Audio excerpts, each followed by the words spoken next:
Now, a new development has emerged concerning the South Sudan crisis. Sudan's President Omar al-Bashir has ordered the opening of his country's border with the world's newest country for the first time since South Sudan broke away from Sudan back in 2011. This move comes not too long after reports that South Sudan had ordered its troops to withdraw a short way from the border. Disputes over the border remain unresolved, and the two countries continue to fight over the Heglig oil field as at 2012 and up until now. According to a top UN peacekeeping official, progress to resolve the conflict in Dafur through dialogue remains divided. The Dafur conflict began in 2003 when mainly non-Arab tribes took up arms against the Arab-led government in Khartoum, accusing it of discrimination.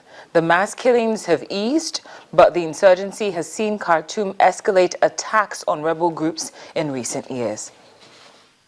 UN peacekeeping official says progress for peace in Darfur region of Sudan remains slow as the political process to resolve the conflict through dialogue is still fractured. The political process to resolve the conflict through dialogue remains fragmented and progress thus far limited.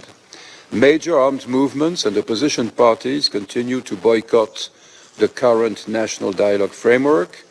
The Darfur conflict began in 2003 when mainly non-Arab tribes took up arms against the Arab-led government in Khartoum, accusing it of discrimination. The mass killings of a decade ago have eased, but the insurgency continues and Khartoum has kept up attacks on rebel groups, leaving many living in limbo in harsh conditions. Let me close, Mr. President, by reiterating my concern about the impact of the renewed upsurge in fighting on the civilian population in Jebel Mara.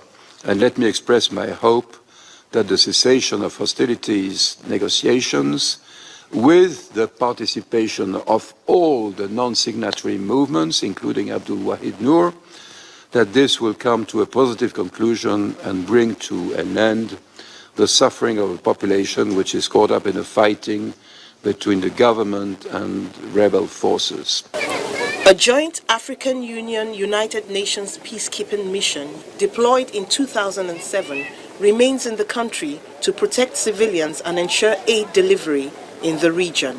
UN figures show that almost 500,000 people were displaced in 2014 alone, the highest annual total since the height of the conflict in 2004.